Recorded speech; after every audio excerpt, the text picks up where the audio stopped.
About 7 or 8 years ago, I was working very hard like I always do, and I looked out the front door of the business and a pickup truck pulled up.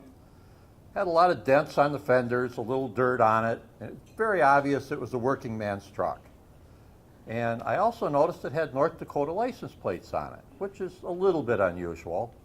And the gentleman got out of the truck and he walked in the building, and I asked if I could help him, and he said, "Yeah, I'd like to buy 2 hay wagons and a potato rake." I said, "Well, sir, that business that used to be here and do that went out of business over 20 years ago, and they're no longer here." He says, "Well, that's a shame. They made really good hay wagons."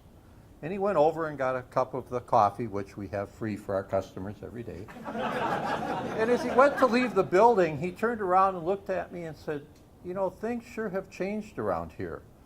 Last time I was here, there were a lot of cornfields here and a lot of open space."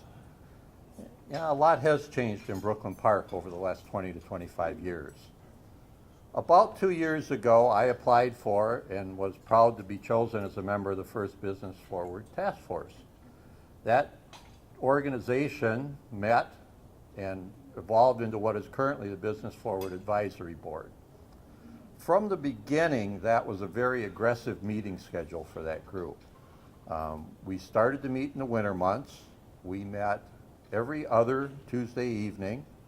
We met late at night, and some of those nights weren't the nicest. We had the cold weather and the blowing snow, and it was late at night.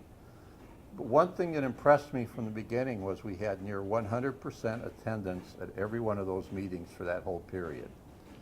And to me, it spoke to the fact that as one of the business members there, number one, I felt we were accomplishing something and it was worthwhile.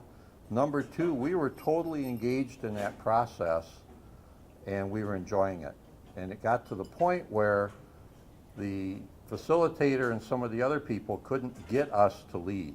It was running late and the facilitator was like, "You know, we really should go home." "Well, no, we still have things to talk about. We still want to discuss this issue." Well, it was a very positive experience from the very beginning.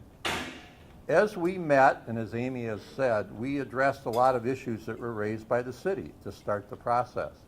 And as we progressed, we presented some of our own issues and concerns and things that we wanted to talk about at this meeting. From the beginning, the city personnel involved, no matter who it was, whether it was Mayor Lundy, whether it was Jamie, whether it was council members, everyone was more than willing to listen, to be supportive.